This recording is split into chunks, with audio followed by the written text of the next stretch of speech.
Assalamualaikum warahmatullahi wabarakatuh. Perkenalkan teman-teman, nama saya Tamia Ningsih, mahasiswi semester 2 Prodi Ilmu Al-Quran dan Tafsir, UIN Sunan Kalijaga, Yogyakarta.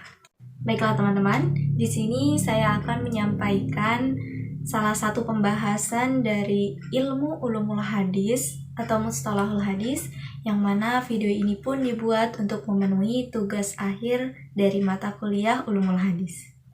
Jika mendengar kata ilmu hadis atau ulumul hadis, pasti yang terbesit di benak teman-teman adalah ilmu yang mendalami tentang hadis.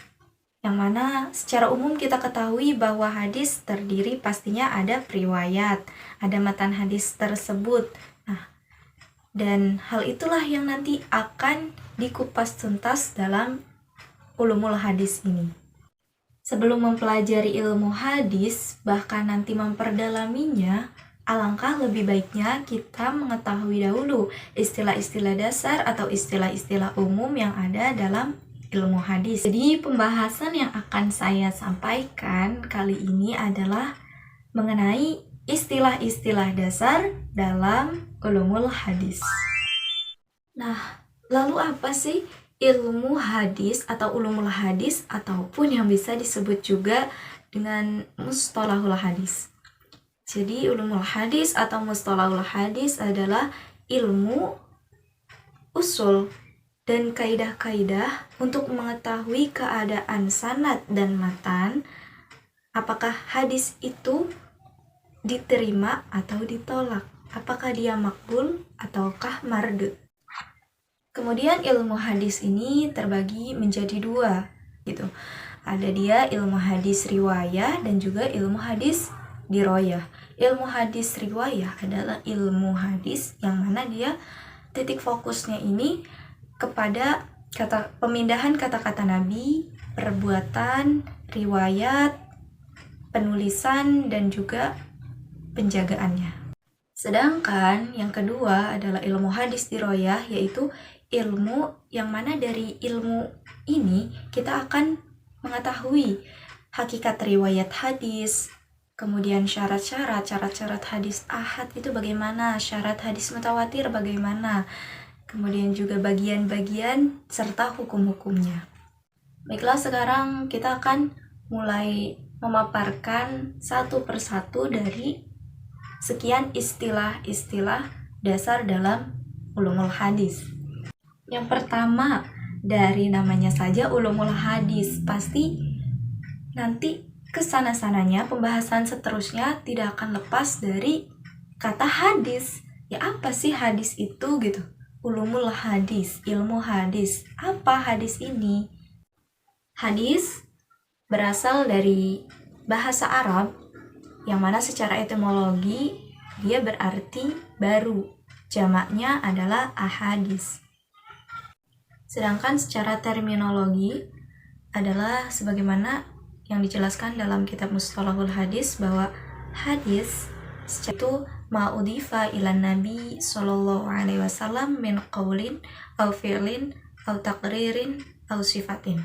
Jadi segala sesuatu yang disandarkan kepada Nabi sallallahu alaihi wasallam, baik itu berupa perkataan, perbuatan, ketetapan, dan juga sifat.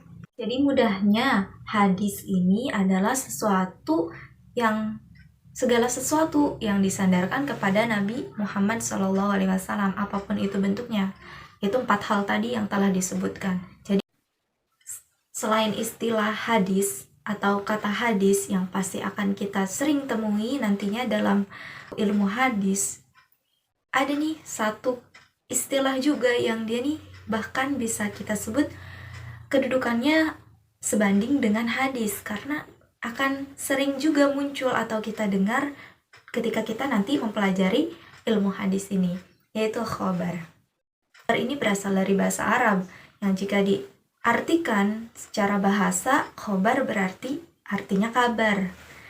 Sedangkan secara istilah, khobar ini memiliki 3 makna, atau karena ada 3 qaul yang mengatakan arti dari khobar ini dan itu berbeda-beda.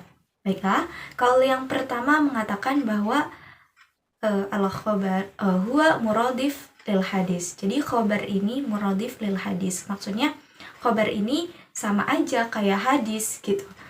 Maknanya berarti sebagaimana hadis tadi, yaitu ma'udhifa ila Nabi sallallahu alaihi wasallam min qaulin au fi'lin au taqririn au sifatin. Ya sama, intinya khobar juga segala sesuatu yang mana dia berasal dari Nabi. Jadi intinya kayak khobar sama hadis nih kayak maknanya sama, cuman beda kata gitu. Ada juga qaul kedua yang mengatakan bahwa huwa mughayyir lahu. Jadi khobar ini berbeda dengan hadis gitu.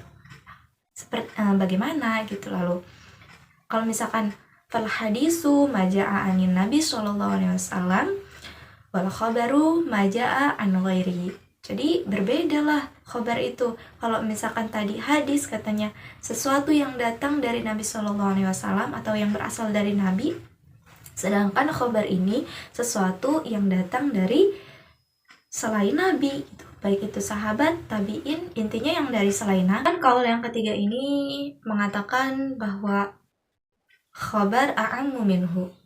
Nah ini kan dari tadi memang khobar lagi dibandingin sama hadis kan, karena baru memang khobar ini yang kedua, sebelumnya itu hadis. Jadi ini minhu itu maksudnya kembali ke hadis, a'ammu minhu. Jadi khobar ini lebih umum daripada hadis. Maksudnya gimana?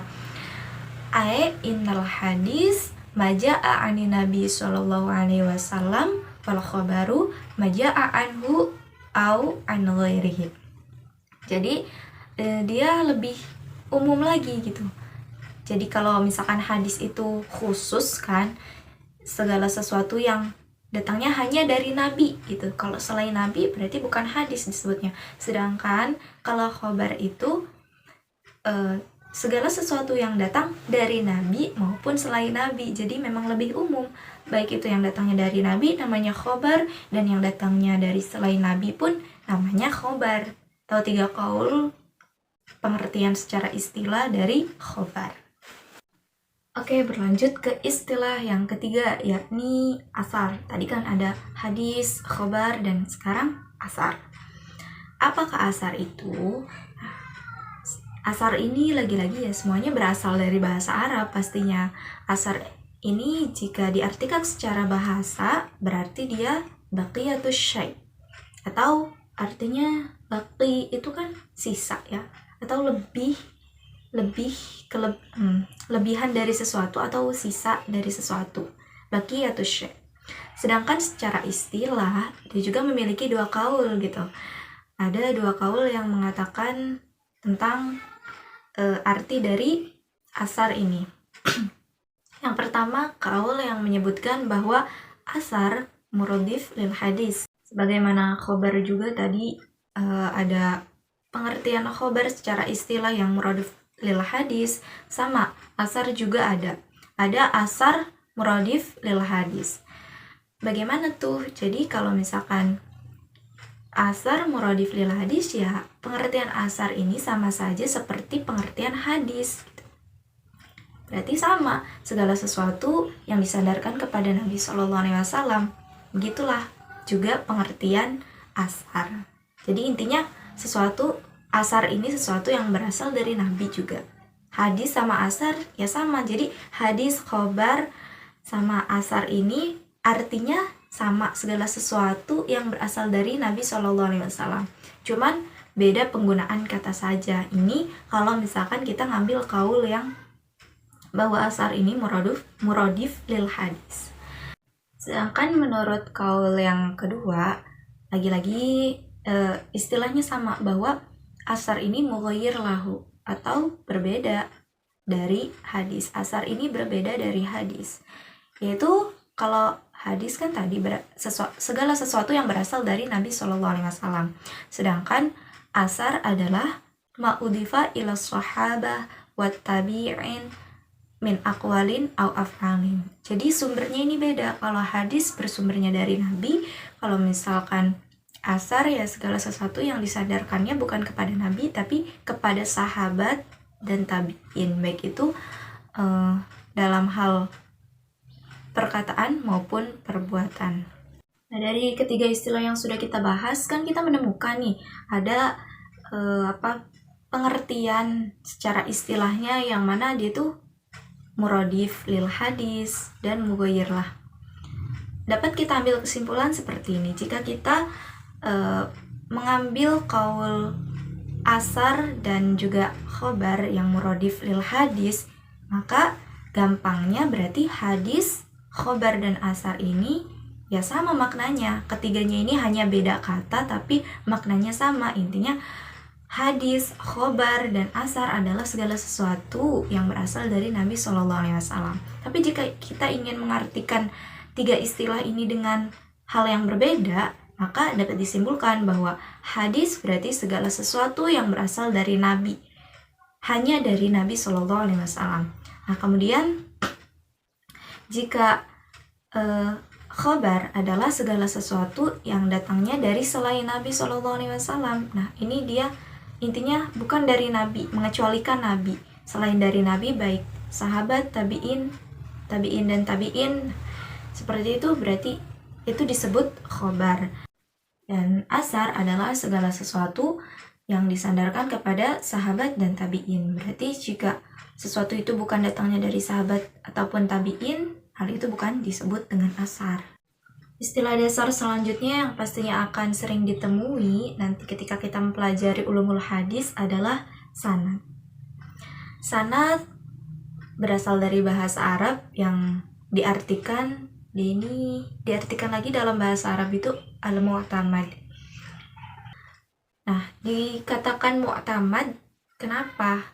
Karena mu'tamad ini artinya jadi yang disandarkan, dipegangkan gitu. Intinya dipegangkan, disandarkan. Karena hadis ini bersandar kepada sanad tersebut itu. Jadi mu'tamad ini artinya disandarkan. Sanad adalah tempat hadis bersandar ataupun berpegang. Sedangkan sanad secara istilah artinya adalah silsilah atau rangkaian perawi untuk sampai kepada matan hadis. Jadi intinya sanad ini bagaimana sih si perawi ini mendapatkan hadis? Apakah sanadnya langsung dari Rasulullah atau sanadnya berasal dari sahabat? Jika dari sahabat berarti sahabat ini pasti bersambung ke Rasulullah. Atau kan ada juga perawi yang sanadnya itu jauh dari Rasulullah melalui tabi'in, sahabat, barulah nyambung kepada Rasulullah. Kemudian matan. Pasti istilah ini juga akan sering ditemui ketika kita mempelajari ilmu hadis ke depannya. Matan juga pengertiannya ada menurut bahasa dan juga istilah. Secara bahasa, matan ini berarti maswaluba wartafa'a minal ard. Jadi segala sesuatu yang dia itu tampak dan terangkat dari bumi. Tapi ini pengertian secara bahasa ya. Kalau matan secara istilah adalah mayantahi ilaihi sanadu minal kalam. Gampangnya, matan ini adalah isi dari hadis itu. Kemudian ada musnid. Nah, musnid ini adalah orang-orang yang ada dalam sanad tersebut. Kalau sanad itu kan kayak rantai silsilah untuk perawi ini sampai ke matan hadis. Kalau misalkan musnid, yaitu orang yang ada dalam sanad atau rangkaian silsilahnya itu, atau orang yang meriwayatkan hadis dengan sanad. Baik orang ini menyampaikan hadis dengan ilmunya ataupun ya sekedar menyampaikan saja gitu, sama saja orang ini. Intinya orang yang meriwayatkan hadis dengan sanadnya, baik dia berilmu ataupun tidak, dia disebut seorang musnid. Nah, dalam ilmu ulumul hadis pastinya ada dong istilah muhadis. Ini istilah selanjutnya. Muhadis ini dari katanya juga kan, kalau hadis itu objeknya. Nah, muhaddis ini karena sigatnya lagi-lagi adalah isim fa'il, maka berarti muhaddis ini adalah orang yang tekun kepada hadis. Jika saya nukil dari kitab Mustalahul Hadis, Taisir Mustalahul Hadis, pengertian dari muhaddis adalah huwa man yashtaghilu bi'ilmil hadis riwayatan wa dirayatan. Jadi tadi kan sudah disebutin tuh ya, kalau ilmu hadis terbagi jadi dua nanti pembahasannya. Ada yang dia ilmu hadis riwayah, juga diroyah. Nah, muhaddis ya pasti orang yang paham hadis gitu ya, secara simpelnya. Jadi seorang muhaddis ini pastinya orang yang sibuk atau menyibukkan diri dengan ilmu hadis, yaitu ilmu hadis baik yang riwayah maupun yang diroyah. Dan dia juga mempelajari banyak dari riwayat-riwayat, dan bagaimanalah keadaan hadis itu semuanya dia pelajari, dikupas tuntas. Sekian istilah-istilah dasar dalam ilmu hadis yang sebaiknya kita ketahui terlebih dahulu nih, kita pahami ya, walaupun saya sendiri sebenarnya juga masih proses belajar memahami hal-hal yang tadi saya sampaikan gitu. Bukan berarti saya sudah benar-benar menguasai. Jadi saya juga di sini masih sama-sama belajar. Jadi mohon maaf kepada ibu pengampu mata kuliah Ulumul Hadis dan juga teman-teman yang menyaksikan video ini, jika dalam penyampaian saya ini masih banyak kekeliruan, karena saya posisinya juga masih sama-sama belajar. Ya begitulah istilah-istilah dasar dalam ilmu hadis yang sebaiknya kita ketahui dan kita pahami sebelum kita mempelajari ilmu hadis lebih dalam. Mungkin sekian pemaparan materi Ulumul Hadis dari saya, kurang lebihnya saya mohon maaf. Wallahu muwaffiq ila aqwamit thariq. Assalamualaikum warahmatullahi wabarakatuh.